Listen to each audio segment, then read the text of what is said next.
KPM.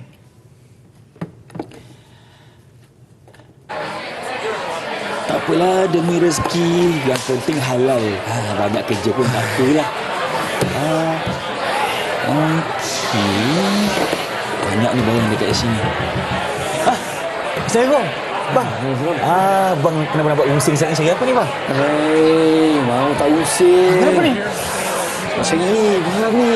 Oh, barang bang. Macam ni bang, saya nak cakap pun serba salah. Tapi barang tu bang sebenarnya, kami dekat sini pun dah terputus bekalan stok bang. Lah. Pasal terputus apa pula? Bang, nak cerita sikit lah. Barang tu bang, jauh nak datang bang. Kita kena lalu ganggang negara. Lepas tu kita nak kena lalu pelabuhan. Banyak proses tu bang. Alah, takkan Tok Lee nak macam mana bawa masuk je lah. Tapi abang betul-betul nak ke? Mestilah nak, dah lama tak dapat ni. Okey. Kalau betul-betul nak, saya ada cara bang. Boleh ke? Kejap. Tak lengkap ni kalau benda ni tak ada. Tak boleh. Okey, kalau betul abang nak, jom saya bawa abang. Kita pergi ambil belacan. Jangan cakap kuat. Betul ada belacan ni. Ada bang. Okey, jom ikut saya.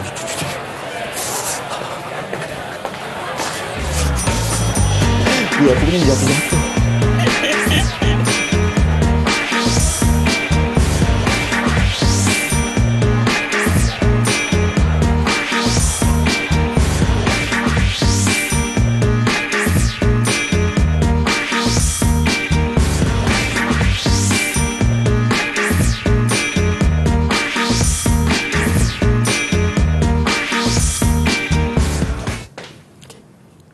Hai, Assalamualaikum. Salam sejahtera kepada semua yang sedang menyaksikan slot mendengar rendah Didik TV KPM bersama saya pengacara anda, Irfan Syahmi. Baik, untuk hari ini murid-murid semua, kita akan mendalami ilmu sejarah untuk tingkatan 2.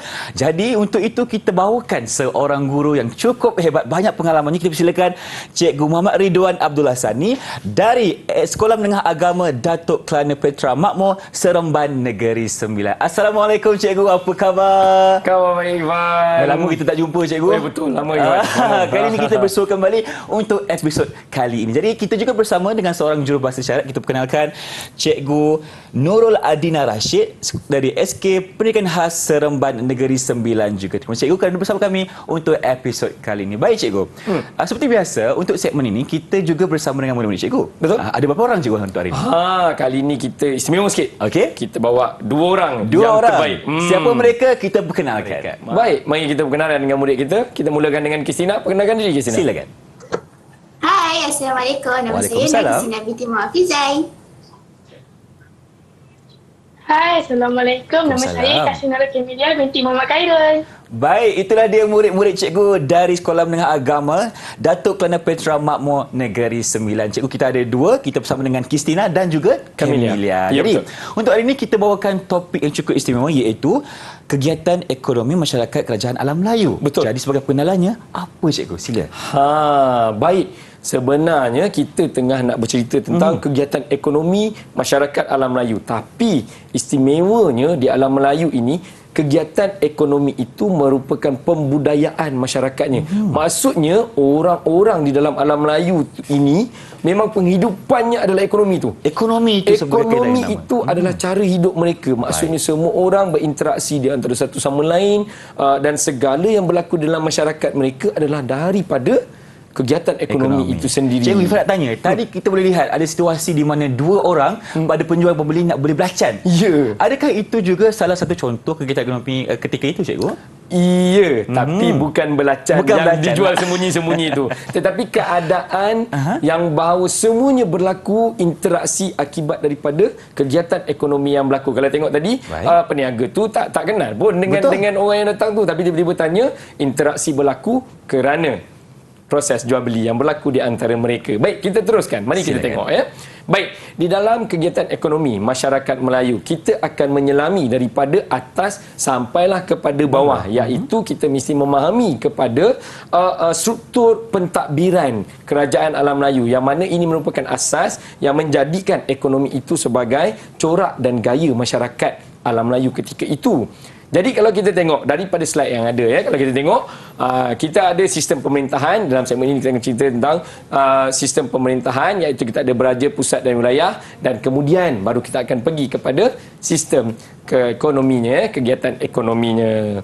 Baik, sekarang kita pergi kepada sistem pemerintahan dan struktur sosialnya dahulu. Baik, kalau kita tengok di bawah struktur sosial, yang ini suka untuk cikgu tekankan kepada murid-murid baik yang di rumah maupun yang di atas talian. Kita akan ada sedikit nampak macam sama tapi sebenarnya tak serupa. Perkara yang pertama, mohon murid bagi perhatian. Kita tengok, kita di bawah struktur sosial kita dipecahkan kepada dua. Di dalam masyarakat dalam Melayu kita ada dua kelas, iaitu kelas atasan dan juga kelas bawahan. Iaitu kelas atasan terdiri daripada golongan pemerintah yang bertanggungjawab menjaga dan melindungi rakyat, serta kita ada golongan kelas bawahan iaitu golongan diperintah yang mesti memberikan taat setia kepada pemerintah. Okey, ini adalah bahagian yang pertama. Okey, murid-murid yang di rumah stay kekal dengan cikgu, ingat benda ni dan kita tengok apa yang ada di bahagian yang seterusnya. Di struktur sosial yang seterusnya kita ada golongan diperintah dan golongan yang memerintah. Ini tengok. Kalau tadi kita ada kelas atasan dan kelas bawahan, dan sekarang kita ada golongan pemerintah dan golongan yang diperintah. Siapa yang berada di tingkat atas yang merupakan golongan pemerintah? Kita ada golongan diraja, iaitu statusnya tertinggi di dalam struktur sosial masyarakat, terdiri daripada raja, kerabat diraja, semua-semualah yang raja-raja tu, adik-beradik dia, anak beranak ada, sepupu sepapat, semua. Ini adalah golongan diraja. Kemudian paling tinggi. Kemudian kita ada golongan bangsawan, iaitu golongan yang mendukung sistem pentadbiran kerajaan. Mereka di bawah sikit daripada raja tadi, tapi mereka inilah yang memastikan institusi beraja itu kekal dan berfungsi. Ataupun bahasa mudah dia kita panggil pembesar. Kalau dekat tanah Melayu kita panggil pembesar. Kita tengok. Jadi dia mendukung sistem pentadbiran terdiri daripada golongan pembesar, ilmuwan, golongan agama, pujangga dan pendeta istana. Ni semua orang-orang besar dekat istana lah. Tapi dia bukan daripada darah keturunan raja tadi. Dia adalah pembesar istana. Dan golongan yang diperintah. Golongan yang diperintah ni semua tadi. Kalau kita tengok, kita ada rakyat merdeka dan hamba. Rakyat merdeka siapa? Tadi tu yang tokek belacan dengan yang nak beli belacan tadi itu rakyat merdeka lah. Itu rakyat merdeka. Itu contoh rakyat merdeka. Semua-semua yang berniaga-berniaga kat belakang tadi, itu rakyat merdeka. Petani, itu rakyat merdeka. Dia tidak tertakluk kepada sesiapa, tetapi dia bukan dari golongan bangsawan, jauh sekali bukan daripada kerabat diraja. Jadi ini adalah rakyat merdeka. Dan yang bawah sekali adalah golongan hamba. Golongan hamba ini, dia bukan sahaja tertakluk kepada raja, tetapi dia ni juga boleh jadi hamba kepada rakyat merdeka tadi. Contoh, yang meniaga tadi, tokek belacan tadi, dia ada pekerja dia. Jadi kalau sekarang kita namakan pekerja sebab kita bayar gaji. Tapi waktu itu mungkin dia ambil, mungkin dia ni tadi adalah daripada anak tawanan perang ke apa ke. Jadi tokek-tokek ni tadi, peniaga-peniaga ini tadi ambil, bela, bagi makanan dan bagi tempat tinggal, maka dia jadi hamba kepada golongan yang meniaga ni tadi. Janji hamba tadi itu bekerja untuk dia. Dia akan serve, dia akan bekerja untuk golongan ini tadi. Baik. Dan ini adalah sistem pemerintahan kita. Jadi ini adalah umum untuk semua kerajaan dalam Melayu, semuanya sistemnya begini. Dia ada golongan diperintah, ada golongan yang memerintah. Dia ada kelas atasan dan dia ada kelas bawahan. Jadi kita tengok, kita ada kerajaan Funan, Champa, Angkor, semuanya dengan ada raja, ada pemerintah pusat dan wilayah. Ni golongan pembesar tadi. Kalau kita tengok di Champa juga mereka ada raja, mereka juga ada pemerintah di peringkat pusat dan wilayah. Kita tengok di Angkor, sama. Mereka ada golongan pemerintahnya, raja dan pemerintah pusat dan wilayah. Kemudian kita ada apa? Kita ada Sriwijaya, sama juga. Mereka ada rajanya mempunyai unsur kesaktian, dianggap bosatwa, Buddha bumi kan. Dia ada istilah dia. Yang berbeza hanya adalah istilah-istilah daripada satu kerajaan ke kerajaan yang lain. Kalau kita tengok macam Majapahit, rajanya menggunakan gelaran Maharaja, Sri Maharaja, Sri Batara. Yang seri-seri ni mungkin daripada Majapahit lah semuanya kalau kita tengok. Dan Kedah Tua, Juga sama. Ini adalah struktur asas. Kalau kita tengok kerajaan di alam Melayu semua begini. Kita ada sultan, golongan yang diperintah dan golongan yang memerintah. Dan yang ni yang sebut tadi, belacan tadi dari mana? Gangga Negara. Gangga Negara. Sebenarnya tidak ada sumber pun. Betul tak Gangga Negara memekalkan belacan? Cuma kita tahu kalau di negara kita hari ni belacan terkenal di mana? Di Melaka. Melaka tu kat mana? Dekat Tanah Melayu. Jadi Gangga Negara ni kerajaan yang di tengah-tengah Tanah Melayu. Betul. Bukan fakta jangan nanti kata belacan dari Gangga Negara. Itu silap Okey, baik. Jadi kita dah sampai dekat ujung. Mari kita ulang sikit ke belakang. Kita nak tanya Irfan. Silakan cikgu. Baik. Kita tanya dekat murid di atas salian dulu. Baik, boleh tak sesiapa jelaskan pada saya apa itu golongan kelas atasan dan kelas bawahan? Siapa nak jawab? Saya boleh tolong cikgu? Saya. Ha? Wih, laju Kristina, silakan. Teruskan Kristina. Terbaik Kristina. Okey. Kelas atasan ini dia daripada golongan pemerintah. Mereka menjaga dan melindungi rakyat. Manakala kelas bawahan merupakan golongan diperintah. Mereka memberikan taat setia kepada pemerintah. Alright. Itu kelas atasan, kelas bawahan. Dia sebut diperintah dan memerintah. Macam mana pula beza di antara golongan diperintah dengan golongan yang memerintah? Saya tak nak Kristina jawab. Mesti dah Camelia mesti jawab. Cepat Camelia, apa jawapan kamu? Silakan Camelia. Sistem pemerintahan merupakan tonggak penting dalam usaha raja-raja kerajaan alam Melayu untuk membangunkan kerajaannya. Jadi apa beza golongan diperintah dengan golongan memerintah? Siapa golongan memerintah? Kalau golongan pemerintah ni raja seperti raja, yang kalau bawah hamba. Bawah sekali okey. hamba. Ada hamba dan juga tadi ada rakyat merdeka. Ada cikgu, rakyat merdeka, betul, tepat. Baik, nampaknya murid-murid cikgu dah berjaya jawab. Berjaya Adakah jawab. mereka layak mendapat ganjaran cikgu? Saya rasa kena beri ganjaran, tapi Kristina yang dapat lebih. Saya tak puas hati dengan jawapan Camelia. Okey, Kita macam bagi mana, cikgu? Kristina. Kristina berapa? Kristina, kita bagi dia 2 daun Okey. yang warna pink tu. Okey, Kristina 2 dan bagaimana dengan Camelia cikgu? Camelia, kalau ada separuh, saya nak bagi dia separuh je. Tapi tak Tak apalah, ada kita separuh. bagilah dia satu. Okey, kita bagi satu kepada Camelia. Okey, baik, terima kasih cikgu. Nampaknya itulah dia pengenalan kepada topik kita mengenai kegiatan ekonomi dalam kerajaan masyarakat alam Melayu. Jadi, jom kita berehat seketika. Teruskan bersama kami tentunya di Didik TV KPM.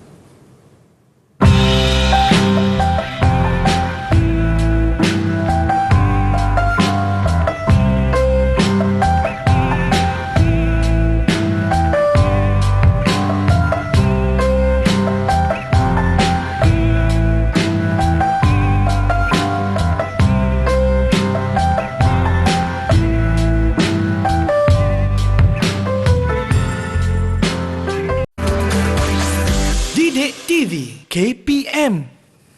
Baik, inilah dia slot mendengar rendah Didik TV KPM. Sekarang ini kita sedang belajar mengenai kegiatan ekonomi dalam kerajaan masyarakat awal Melayu dulu. Okey, untuk kali ini cikgu, apa pula diskusi kita? Baik, diskusi kita kali ini kita akan pergi kepada baru isi dia tadi, iaitu kegiatan ekonominya secara umum. Secara umum. Jadi dalam segmen kali ini kita akan tengok murid akan dapat memahami apa itu kegiatan ekonomi di dalam masyarakat Alam Melayu. Alam Melayu ni kalau murid-murid yang dekat rumah nak lebih jelas, kita boleh tengok kawasan Asia Tenggara. Cuba Google kan, tengok mana di Asia Tenggara Alam Melayu secara umumnya. Di situ. Di situ.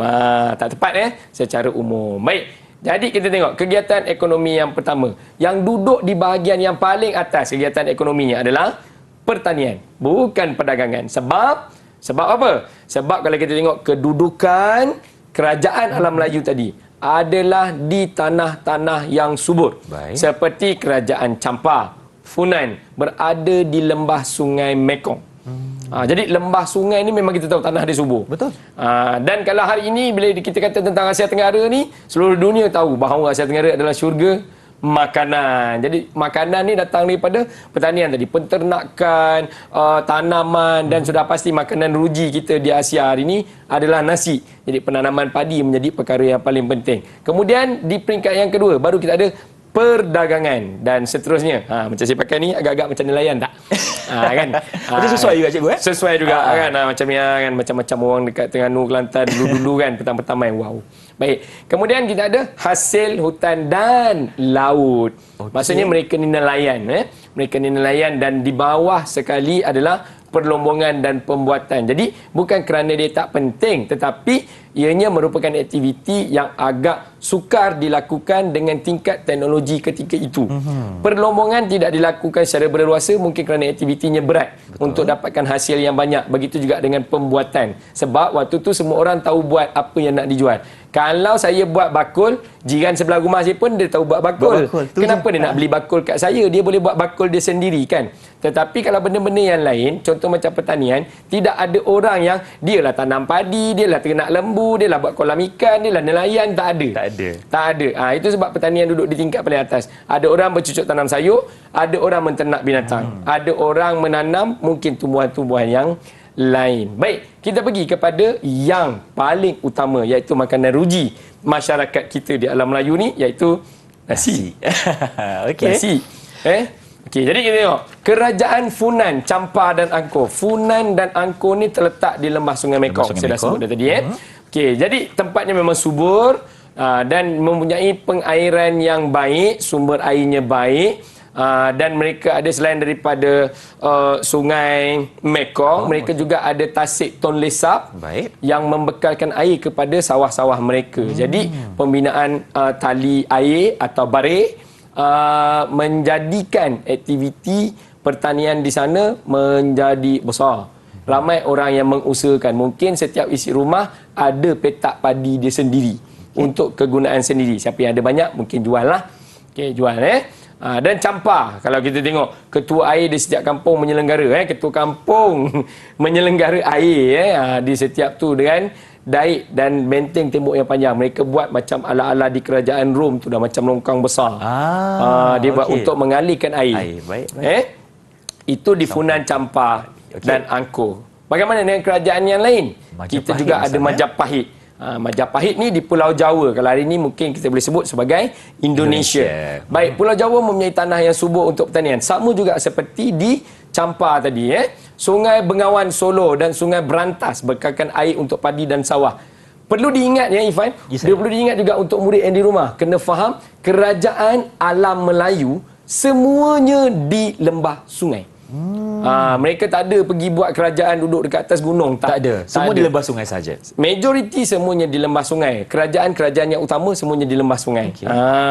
Jadi memang air itu menjadi dia punya barang mewah lah. Ada banyak maksudnya. Ada banyak. Baik. Sriwijaya, padi merupakan tanaman utama. Nampak? Masih lagi padi. Padi sawah ditanam di kawasan pedalaman Palembang, terutama di tanah tinggi. Nampak? Dia ada tanah tinggi tapi dia tanam. Kalau padi yang tanam kat tanah tinggi ni kita panggil padi apa, Fan?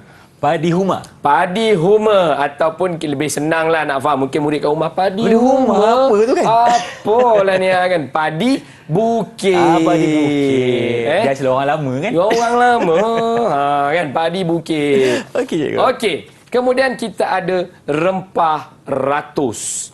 Okey, rempah ratus. Kita tengok kita ada bunga cengkeh ditanam di Kepulauan Maluku. Okey, ini adalah kalau kita tengok bila dah pergi ke kemudian, kenapa kuasa barat nak menguasai tanah-tanah di Asia ini adalah kerana hasil tanaman. Nak rempah ratus ni. Konon-kononnya. Konon-kononnya rempah ratus. Saya rasa saya ada tinggalkan tugasan pada murid kita di atas talian. Mereka kena buat perkongsian tentang Kristina, kamu kena buat perkongsian tentang apa, Kristina? Hasil hutan dan laut. Cuba kongsikan sikit. Cuba cerita kat Abang Irfan sikit nak dengar. Okey. Hasil hutan dan laut ini pada Kerajaan Alam Melayu kaya dengan hasil hutan dan laut. Pada peringkat awal, masyarakat Kerajaan Alam Melayu menjalankan kegiatan mengutip hasil hutan dan hasil laut bagi kegunaan mereka sahaja. Apabila kegiatan membawa hasil yang melebihi keperluan masyarakat setempat, maka lebihan ini didagangkan dalam kalangan pertempatan tersebut. Kawasan pertempatan ini seterusnya berkembang menjadi kawasan perdagangan. antara hasil hutan dan laut yang mendapat permintaan tinggi daripada pedagang asing termasuklah gaharu, sarang burung, rotan, kapur barus, gamat, mutiara dan rupai laut.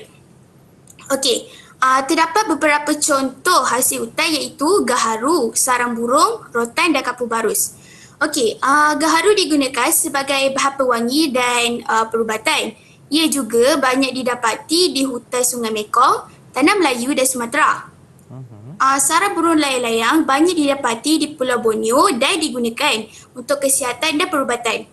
Seterusnya, rotan mudah didapati di seluruh alam Melayu. Ia digunakan sebagai bahan binaan dan bahan kraftangan. Kemudian, kapur barus banyak ditemukan di Sumatera dan Borneo. Ia harus digunakan sebagai bahan pewangi. Okey, seterusnya pula antara contoh-contoh hasil laut ialah gamat, rupai laut dan mutiara. Gamat dijadikan bahan makanan dan perubatan. Seterusnya rupai laut dijadikan makanan, mutiara pula dijadikan sebagai barang perhiasan. Ketiga-tiga bahan ini mudah didapati di perairan alam Melayu terutama di Selat Melaka dan Laut Sulu. Untuk lebih lanjut, hasil hutan dan laut ini mendapat permintaan tinggi daripada perdagangan kerana mempunyai pelbagai kegunaan seperti sumber makanan, ubatan, wangian, perhiasan dan bahan binaan. Berapa buku surat yang awak baca tu? Tercengang cikgu dengar. Banyak Dia perkongsiannya, punya cikgu. research. Wow. Hebatlah. Wow. Cuma saya tertarik dengan kapur barus dia sebut tadi. Dia guna kapur barus untuk apa, Gisina? Untuk bahan wangi. Pewangi. Hari ni sebut kapur barus orang takut bau orang mati. Saya pun katanya. takut juga. Baik. Terima kasih, Gisina. Okey, baik. Itu adalah hasil hutan dan laut. Saya yakin dengan Kamelia pun saya ada tinggalkan tugasan yang sama. Kamelia, apa yang seharusnya kamu kongsikan dengan murid-murid di rumah hari ini? Silakan.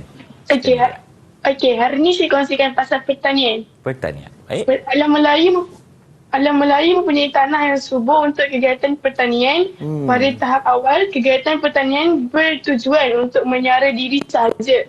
Namun begitu, apabila terdapat lebih hasil pertanian, lebihan tersebut akan dipasarkan atau dibekalkan untuk memenuhi permintaan penduduk yang tidak terlibat dalam kegiatan pertanian. Sebahagian besar kawasan alam Melayu ditanam dengan padi. Padi daripada kerajaan Funan, kerajaan Campur dan kerajaan Angkor. Padi ditanam di kawasan tanah tinggi atau bukit yang kurang mendapat bekalan air dengan dibuat teres atau relung.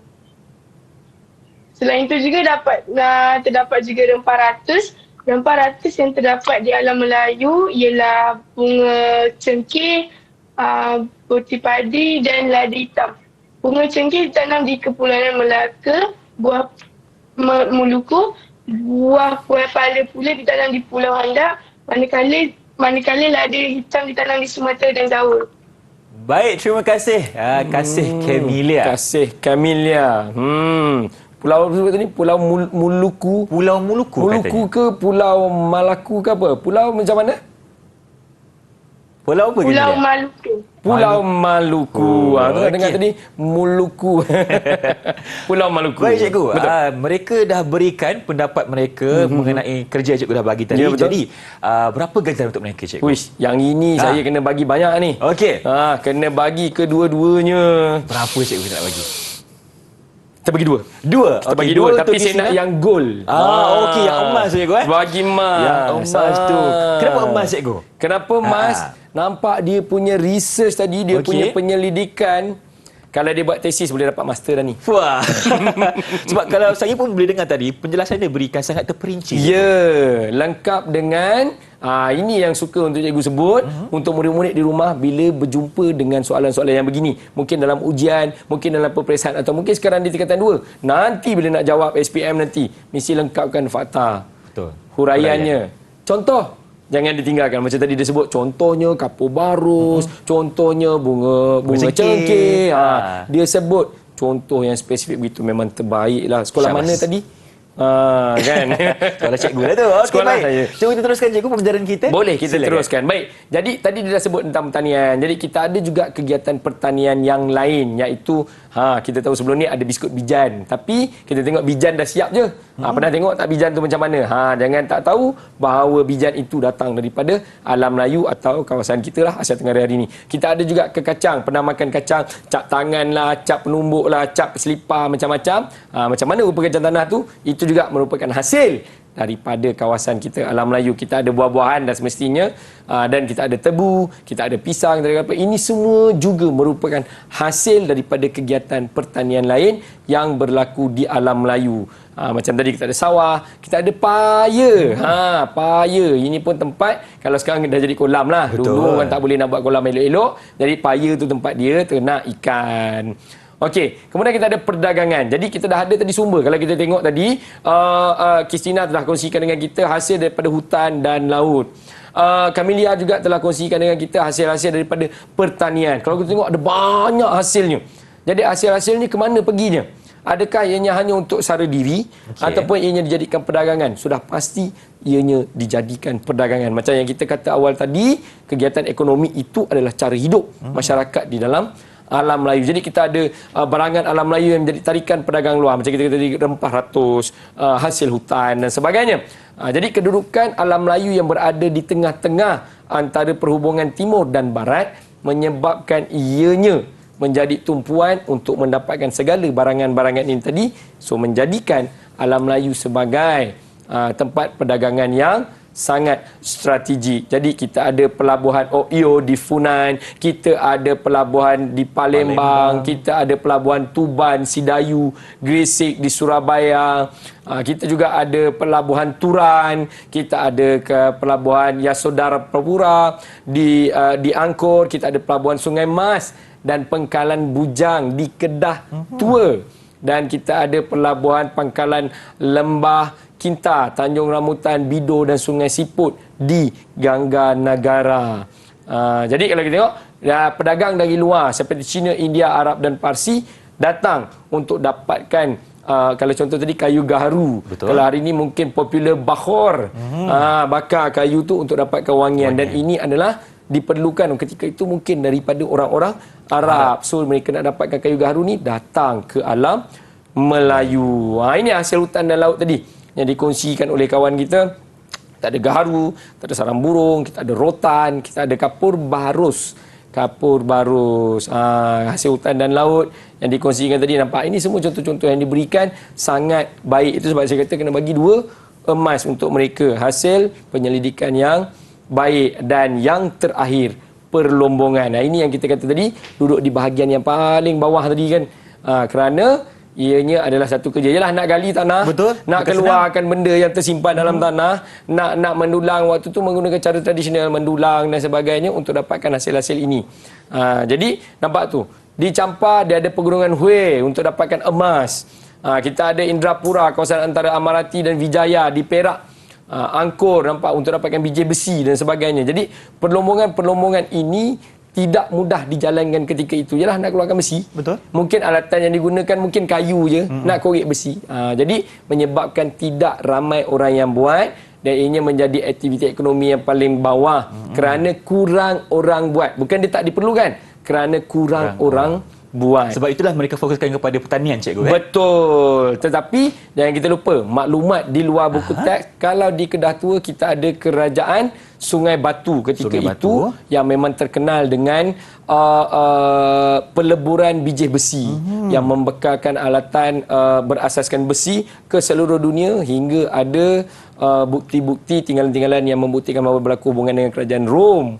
Membekalkan semua yang ada di situ untuk kegunaan kerajaan Rom. Okey, cikgu. Itulah dia sedikit sebanyak mengenai kegiatan ekonomi yang kita dapat pelajari bersama dengan Cikgu Rizwan. Betul. Dan bersama dengan murid-murid kita ada Kasih dan juga Kristina. Okey, cikgu. Apa kata kita berhenti berehat dulu, boleh? Boleh. Kita teruskan bersama kami tentunya di Didik TV KPM selepas ini. Bacaan tadi ada lagi tak?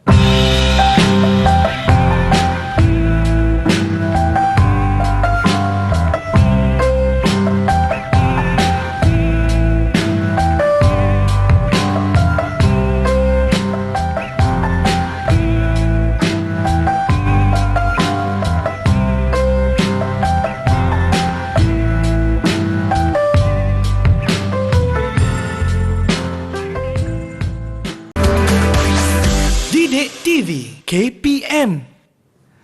Anda sedang menyaksikan slot mendengar rendah Didik TV KPM bersama saya Irfan dan Cikgu Ridho tentunya.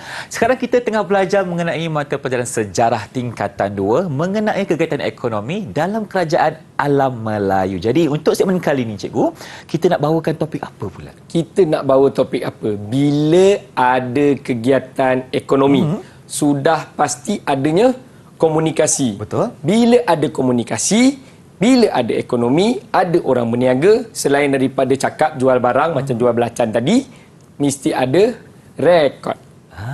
Jadi mesti ada bahasa dan mesti ada tulisan. Mari kita berkenalan. Silakan. Apa yang ada di setiap kerajaan alam Melayu berkaitan dengan bahasa dan tulisan. Baik, kita tengok. Kita ada bahasa dan tulisan, kita ada persuratan. Tapi kita akan fokus kepada bahasa dan tulisan. Mari kita tengok. Jadi bahasa dan tulisan. Di akhirnya nanti kita mengharapkan murid-murid yang di rumah maupun yang di atas talian boleh menerangkan tentang bahasa dan tulisan masyarakat kerajaan alam Melayu. Baik, kita pergi kepada kerajaan yang pertama, Funan. Okey. Di Funan, bahasa yang digunakan adalah bahasa Sanskrit. Buktinya, penemuan batu bersurat Funan bertarikh abad kedua. Kemudian, asal tulisannya berasaskan tulisan orang Hu yang menggunakan tulisan orang India dan kalender saka yang digunakan. Maksudnya lengkap. Kenapa nak ada kalender? Baru tahu bila barang sampai. Ada rekodnya. Ada rekodnya. Itu di Funan. Kita pergi kerajaan seterusnya. Kita ada Champa. Okay. Di Champa, bahasa pertuturan bahasa Melayu Champa. Buktinya penemuan batu bersurat dalam kedua-dua bahasa. Ada bahasa yang Champa guna dan ada bahasa Melayu. Tulisan pula menggunakan tulisan Palava. Buktinya penemuan inskripsi bertarikh abad ke-6 menggunakan tulisan Champa kuno. Kemudian bahasa utama adalah bahasa Melayu, menjadikan Champa bahasa utama. Agama Islam tersebar di Champa pada abad ke-8. Tulisan jumpa abad ke-6, abad ke-8 jumpa kesan agama Islam sampai. Itu di Champa. Kita pergi kepada kerajaan seterusnya. Kita ada kerajaan Sriwijaya. Sriwijaya. Okay, jadi di Sriwijaya, okay, kita tengok apa yang ada di Sriwijaya. Bahasa Melayu sebagai bahasa utama. Guna bahasa Melayu juga. Guna bahasa Melayu juga. Dalam pentadbiran dan harian. Pengaruh dari bahasa Sanskrit ada. Menjadikan bahasa Sanskrit digunakan sebagai tulisannya. Okay, buktinya kita ada penemuan batu-batu bersurat di Sumatera bertarikh abad ke-7 di Kedukan Bukit, di Kota Kapur, di Telaga Batu, di Talang Tua. So ini kita jumpa batu bersurat dengan tulisan Sanskrit. Tapi kita faham masyarakat di sana menggunakan bahasa Melayu sebagai bahasa pertuturan. Angkor. Ini kerajaan Angkor. Bahasa digunakan adalah bahasa Sanskrit dan Khmer. Buktinya penemuan inskripsi pada dinding candi. Terdapat dua jenis tulisan yang dijumpai pada dinding candi, iaitu Palava dan tulisan Khmer. Kemudian kita ada Majapahit. Majapahit, bahasa utama yang digunakan adalah bahasa Jawa kuno. Tulisan dia, tulisan Kawi. Tulisan Kawi, penemuan ini terbukti apabila kita jumpa batu bersurat bertarikh abad ke-14. Ini untung ada batu bersurat ni. Dia dah tulis tarikh kat situ. Macam buku nota kamu kat rumah, ke tak buat nota. Buat mesti tulis tarikh. Baik, huruf Arab juga digunakan. Dan penggunaan huruf Arab menunjukkan wujudnya perdagangan di antara kerajaan Majapahit dengan Arab, dan boleh juga dikatakan di situlah datangnya agama Islam. Baik, itu di Majapahit. Jadi kita tengok macam mana tulisan Jawa kuno tu. Macam tu tulisan Jawa kuno. Macam mana pula dengan tulisan Pegon. Tu tulisan Pegon yang dekat tepi tu, dan yang bawah tu tulisan Kawi. Yang warna gold tu, itu adalah tulisan Kawi. Nampak macam sama, tapi dia lain-lain sikit. Itu sebab dia nama Alam Melayu. Walaupun dia lain, tapi sebenarnya dia agak serupa. Okey. Paling dekat dengan kita, Kedah Tua. Kedah Tua. Kita tengok Kedah Tua, bahasa yang digunakan bahasa Sanskrit. Kat Kedah tak guna bahasa Melayu pula. Dia guna bahasa Sanskrit. Tempat lain guna bahasa Melayu. Tulisan Sanskrit. Di Kedah Tua guna bahasa Sanskrit. Sebab logat Kedah istimewa sikit. Betul. Saya setuju, Cikgu. Tulisan dia guna Palava. Dia guna bahasa Sanskrit, dia guna tulisan Palava. Okey, bukti penemuan batu bersurat Sungai Mas, Ceruk Tok Kun. Dan okey, ini adalah rumusan untuk bahasa dan tulisan. Peranan bahasa dan tulisan ni tadi, kalau kita tengok hasil tulisan masyarakat kerajaan tersebut menjadi sumber rujukan ialah macam tadi kan, buktinya jumpa batu bersurat. Batu bersurat. Ada Dekat tarikhnya. batu bersurat ada tarikh. Ada bentuk tulisan yang digunakan dan ada menyatakan bahasa apa yang mereka gunakan. Baik. Cukup untuk maklumat esok. Mari kita uji yang dekat rumah dan yang di atas talian peka tak dengan apa yang cikgu kongsikan tadi. Mari kita tengok. Kita cuba soalan isi tempat kosong je, Fan. Isi tempat kosong. Isi tempat kosong. Kalau tak fokus tadi tak boleh jawab lah. Kalau tak fokus tadi memang tak boleh jawab lah. Kita tengok siapa tak dapat jawab. Kita potong markah hujan ni nanti. Okey cikgu, jom kita mulakan dengan soalan yang pertama. Soalan yang pertama. Kita nak bagi ikut giliran atau siapa cepat dia dapat? Kita tengok siapa dapat jawabannya. Okey. Siapa nak cuba? Boleh angkat tangan. Okey, kita mulakan dengan soalan yang pertama. Okey. Siapa cepat dia dapat Baik, bahasa menjadi bahasa utama kerajaan Funan berdasarkan penemuan batu bersurat Funan yang bertarikh abad kedua. Apa dia? Siapa nak jawab? Saya. Oh, Irfan nampak. Kristina dulu cikgu. Kristina dulu. Baik, Kristina. Apa kita nak isi kat situ, Kristina? Jawapannya ialah Sanskrit. Sanskrit. Betul ke salah? Kita tengok. Betul ke salah? Betul. Sanskrit. Ya, betul. Ya, Baik. okey. Satu untuk siapa tadi? Kristina. Kristina, okey. Satu Jangan untuk letak dulu. Kristina. Jangan letak dulu. dulu. Kita ada banyak tu. Okey, Kita okey, tengok baik. nanti siapa yang banyak jawab. Kita simpan dulu. Soalan kedua. Tulisan masyarakat Funan berasaskan tulisan yang menggunakan tulisan orang India. Apakah jawapannya? Okey. Saya. Camelia. Orang Hu. Orang Hu. Hu. Tulisan orang Hu. Mari kita tengok. Betul atau salah? Betul. Macam itulah. Okey. Yang ketiga. Baik, satu sama. Okey, soalan ketiga. Kita laju, kita go fast. Okey, Funan juga menggunakan kalender. Saya. Okey, Terus jawab. Saka. Saka. Saka? Saka. Saka, betul. Okey. Tepat sekali. Masyarakat kerajaan Champa menggunakan tulisan Palava. Ui, terus. Bersaing rapat ni. Okey, Palava. seterusnya. Baik. Masyarakat Champa juga menggunakan tulisan Champa. Kuno. Kuno. Ush. Terbaik. Wih, Okey. satu seorang ni. Saing sebelah-sebelah. Champa juga menggunakan tulisan Jawi. Jawi. Jawi. Betul. Betul. Okey, Nice. seterusnya. Goyang dia sekejap. Baik. Okey. Soalan seterusnya. Bahasa Sanskrit dan digunakan oleh kerajaan Angkor. Bahasa Sanskrit dan Kemir. Khamer. Kristina jawab Kama tadi. Okey. Kita tengok. Siapa yang betul? Kemir. okey. Siapa Kemir? Kasih Camelia. Kasih Camelia. Okey. Baik. Okey. Kerajaan Majapahit menggunakan bahasa Jawa. Jawa. Betul pula Jawa.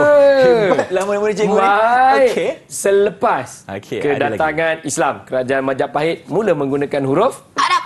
Arab. Siapa jawab? Betul atau salah? Saya. Arab. Saya jawab tadi. Okey, Kristina. Ui, leading Kristina. Saya. Kristina ada Marah dia depan. tak dapat tadi. Marah dia. Okey, baik. Kita teruskan soalan seterusnya. Selepas kedatangan Islam tadi, dia guna huruf Arab. Baik, Okey. sekarang kalau kita tengok, Kristina mendahului di depan dengan 6 dia betul dan 5 kasih betul. Kalau Kristina betul soalan yang seterusnya, mesti dia dah sedia jawapan kan, dah tengok soalan kat situ. Mari kita tengok. Tulisan yang menggunakan huruf Arab bagi menulis bahasa Jawa dikenali sebagai tulisan Pegon. Siapa jawab dulu pegon tadi? Kristina, cikgu. Kristina Dia dah jawab betul-betul dengan tadi. betul. Betul tak pegon? Betul. Okey. Nice. Berikan tepukan untuk Berikan Suri. tepukan untuk Kristina. Terbaik. Maksudnya bagi perhatian Betul. waktu cikgu. Tak tolak markah lah cikgu. Jam. Tak boleh tolak markah dalam sini. Tak Okey jadi cikgu, potong. ganjarannya macam mana? Dah dua-dua hebat Ganjarannya ni. kita bagi Kristina 2 dan kita bagi Kasih juga 1. Okey, baik. Tak apa, ada lagi lepas jangan risau. Ada lagi, jangan okey. risau. Sementara Abang Irfan nak lekatkan mata ganjaran ni, jadi jom kita berehat seketika. Dah kita latih, kita punya minda tadi. Teruskan bersama kami tentunya di Didik TV, KPM. Jangan ke mana-mana.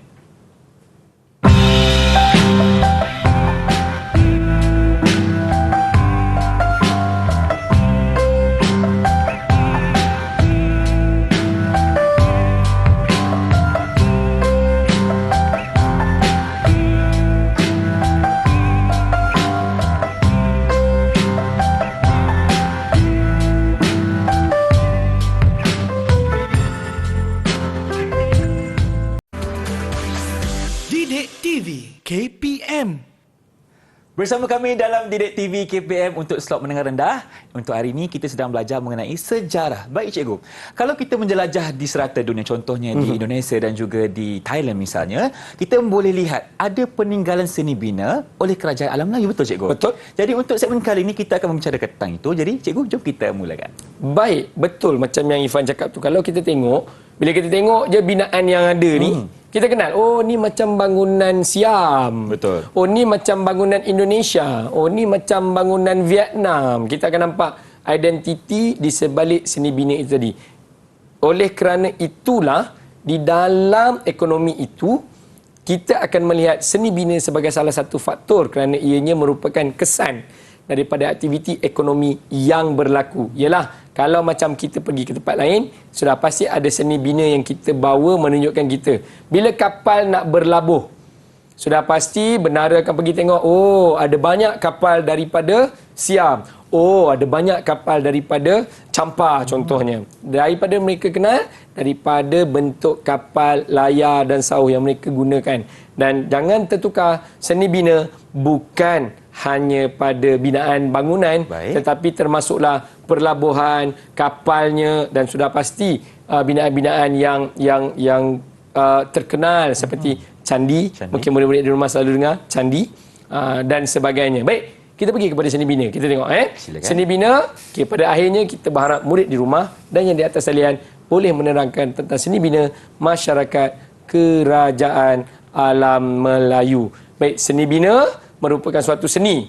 Mereka bentuk sesebuah binaan yang mempunyai fungsi tertentu. Contohnya seni bina, candi, perkapalan dan sistem pengairan. Macam yang saya cakap tadi, bukan semestinya kepada bangunan. Dianya boleh jadi kapal, boleh jadi tali air. Ianya juga merupakan salah satu daripada seni bina. Baik.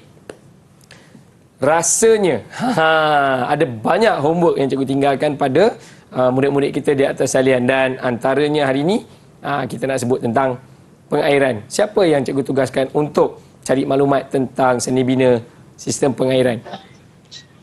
Saya. Okey, teruskan. Boleh buat perkongsian Terima kasih Kamilia? Kamilia, silakan. Seni bina ni merupakan suatu seni mereka bentuk sesebuah binaan yang mempunyai fungsi-fungsi tertentu. Contohnya seni bina candi, perkapalan dan sistem pengairan. Pada akhir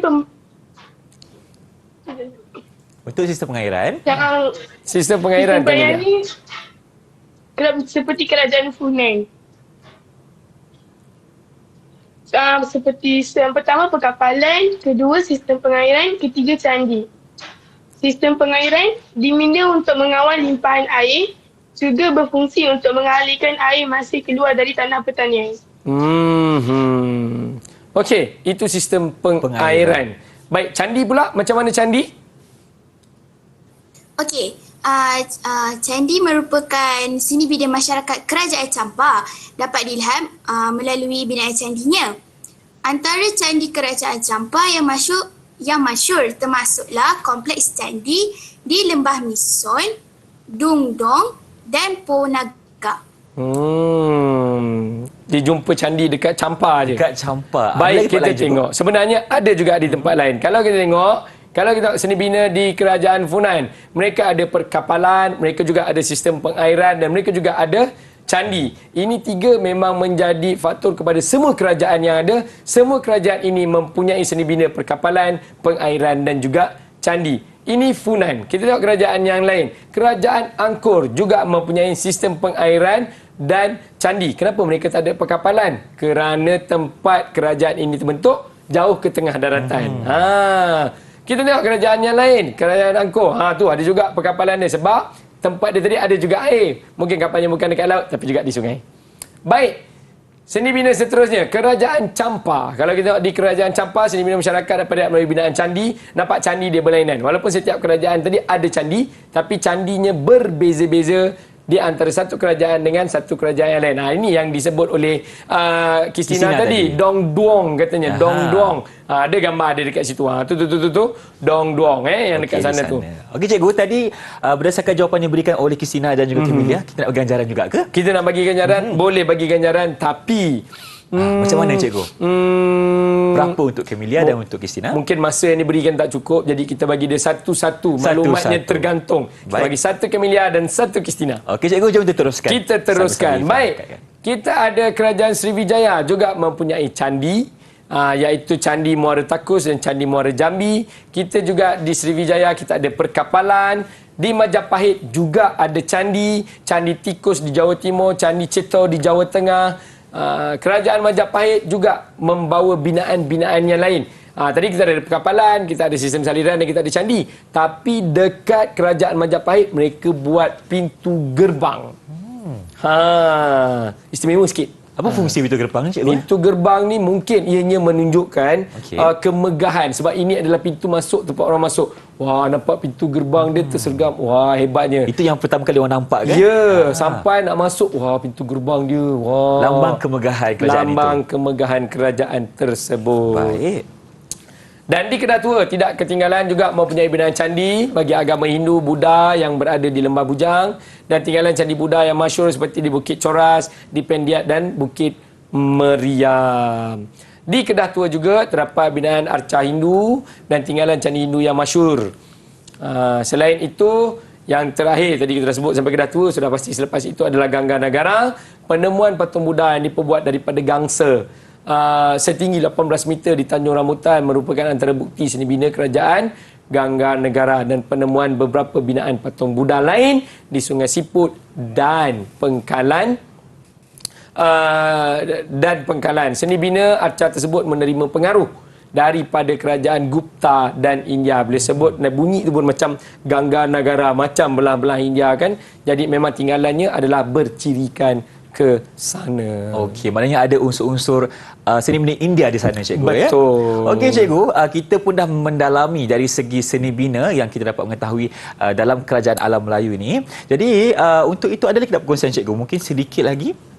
Kalau kita tengok macam yang saya cakap daripada awal, kena faham di dalam masyarakat alam Melayu, kegiatan ekonomi merupakan budaya mereka. Betul. Okey. Hampir semua masyarakat alam Melayu menjalankan aktiviti yang sepatutnya untuk sara diri, tetapi akhirnya menjadi kegiatan ekonomi. Seperti mereka pergi menangkap ikan. Asalnya untuk menyara diri, makan sendiri. Tapi bila mereka pergi menangkap ikan, dapat hasil yang banyak, maka berlakunya pertukaran dan akhirnya menjadi perdagangan. Begitu juga dengan perkara-perkara yang lain. Dan sudah pasti teori kehendak dan keperluan itu, supply dan demand, menyebabkan kehendak manusia perlu dipenuhi. Dah ada ikan, rasa nak kambing lah. Menyebabkan wujudnya penawaran yang lain. Baik. Jadi tak semua orang pergi tangkap ikan, ada orang yang bela kambing pula. Dah makan daging ikan, daging kambing, rasa nak daun-daun lah. Dia pergi tanam sayur pula. Bermula dengan mana? Dia pergi mengutip hasil hutan. Dulu sebelum ni kangkung pergi kutip kat paya. Sekarang kita tanamlah kangkung ni. Bila dah tanam, banyak pula, tak habis nak makan ni, kita jual lah. Macam tu. Itulah konsepnya cikgu kan? Itu adalah konsepnya untuk ekonomi alam Melayu. Itu sebab kita tak boleh pisahkan. Dia mesti bersama. Dan apabila ini berlaku, sudah pasti membawa kepada apa kesan seterusnya, iaitu seni binanya tadi, perkapalannya tadi, dan apa-apa yang menunjukkan kemegahan kawasan tersebut, kerana ia akan menjalinkan hubungan dengan orang dari luar yang akan datang ke satu-satu kerajaan di alam Melayu. Baik, cikgu, terima kasih atas penjelasannya. Dan sekarang ini mungkin kita boleh dapatkan sedikit ringkasan, rumusan ringkas dan harapan cikgu kepada murid di luar sana. Silakan. Mesti kena faham pembelajaran sejarah. Selalu saya sebut setiap kali, sejarah bukan untuk dihafal tetapi untuk difahami. Dalam episod kali ini, perlu faham bahawa kegiatan ekonomi itu membentuk budaya masyarakat dan itulah identiti kita yang tinggal di dalam kawasan persempadanan alam Melayu ni. Betul cikgu. Itulah dia rumusan daripada cikgu tentang topik kita pada hari ini, dan kita nak dapatkan sedikit pentaksiran murid. Kita ada Christina dan juga Kasih hari ini. Bagaimana prestasi mereka cikgu? Cemerlang atau bagaimana? Baik. Sebelum saya buat dia punya rumusan, suka untuk saya ulang konsep yang saya gunakan pada kali ini adalah flip classroom. Okey. Mungkin ada yang di luar sana pernah dengar flip classroom, tapi flip classroom tu macam mana? Kita tinggalkan tugasan dengan pelajar untuk dia cari dan kita akan follow up ataupun kita terima tugasan pelajar itu pada pertemuan yang seterusnya, which is pertemuan kali inilah, dan kita akan guide sebagai guru, akan menjadi facilitator untuk membetulkan kalau ada kesalahan fakta daripada maklumat yang dicari oleh pelajar. Jadi untuk itu, kalau kita tengok pelajar kita berjaya mendapatkan maklumat dengan baik dari sumber yang betul dan maklumatnya tepat. Jadi semangat pelajar kita sangat terbaik hari ini. Berikan tepukan untuk Kristina dan Kasih dulu. Tahniah boleh ucapkan. Jadi, sebagai pengakhirannya, bagaimana rakan-rakan kita di rumah nak dapatkan latihan pengukuhan, cikgu? Kat mana? Boleh. Kalau nak cuba semula latihan yang kita gunakan untuk murid di atas talian tadi dan nak dapatkan slide yang cikgu gunakan ini, bolehlah murid-murid di rumah layari portal Delima di laman sumberku untuk dapatkan semua maklumat yang cikgu gunakan dalam episod kali ini. Baik, terima kasih lagi sekali kepada Cikgu Ridwan kerana bersama kami untuk episod kali ini. Terima kasih juga kepada Cikgu Adina sebagai juru bahasa isyarat, dan terima kasih lagi kepada Kasih dan Kristina kerana berjaya menjadi murid yang cemerlang untuk episod kali ini. Baik, dalam kita mempelajari sejarah, yang paling penting kita kena menghargai dan menghayati kerana itulah jati diri kita. Baik, insyaAllah kalau rezeki kita jumpa lagi. Dengan itu, Assalamualaikum dan salam sejahtera. Bye-bye.